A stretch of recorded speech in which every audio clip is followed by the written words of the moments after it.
Hassan Mwakinyo, bondia wa kimataifa kutokea Tanga, Tanzania, leo kaingia katika trendi kwenye ulimwengu wa Kiislamu. Hii imekaaje? Karibu. Kama tu bado hujasubscribe, hakikisha una subscribe ZVP Online TV ili kuwa mtu wa kwanza kupata taarifa zetu punde tu ambapo zinapokuwa zinatokea. Usahau pia kushare kwa watu wengine ili waweze kupata faida mbalimbali zinazotokea hapa ndani ya ZVP Online TV. Sasa kupitia ukurasa wa Instagram, Ismail Sadiq maarufu kama Sumali Hakunaga leo ameweka video ya Hassan Mwakinyo ikionyesha akisoma dua tena katika lugha adhim, lugha ya Kiarabu, na baadaye kusema dua aliyoiomba ameiomba ni maalum kwa ajili ya kumwombea Ismail Sadiq maarufu kama Sumali. Kilichowastaajabisha watu wengi ni vile ambavyo Hassan Mwakinyo, bondia huyu wa kimataifa kutoka Tanga, alivyosoma kwa uzuri dua hii kwa lugha ya Kiarabu. Sisi tumejaliwa kuipata video hiyo ikimuonesha Hassan Mwakinyo akiisoma dua hiyo kwa lugha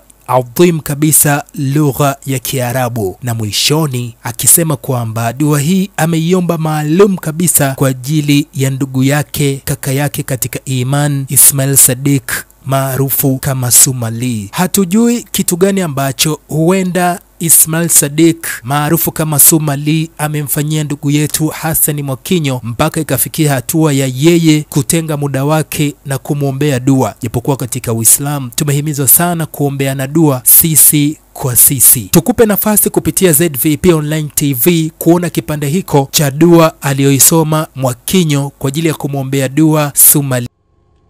Allahumma la sahala illa ma jaltahu sahala wa anta tajal huzna iza shi'ta sahala فاجعل أمورنا وأصحابنا كلها سهلا. اللهم يا معسر كل عسير يسر علينا كل عسير فتيسير العسير عليك يسير. اللهم يا من لا يحتاج للبيان وتفسير حاجاتنا إليك كثير وأنت عالم بها وبصير. اللهم أعطي كل سعي مسهولا على ما يريد الله ورسوله. اللهم أعطي كل سعي مسهولا على ما يريد الله ورسوله. يا أرحم الراحمين يا أرحم الراحمين يا أرحم الراحمين بفرج على المسلمين. الحمد لله رب العالمين. Hii dua maalum kwa ndugu yangu Sumali almaarufu Sumali Hakunaga, kaka yangu katika imani, mtanga mwenzangu, ndugu yangu, rafiki yangu. Asante sana.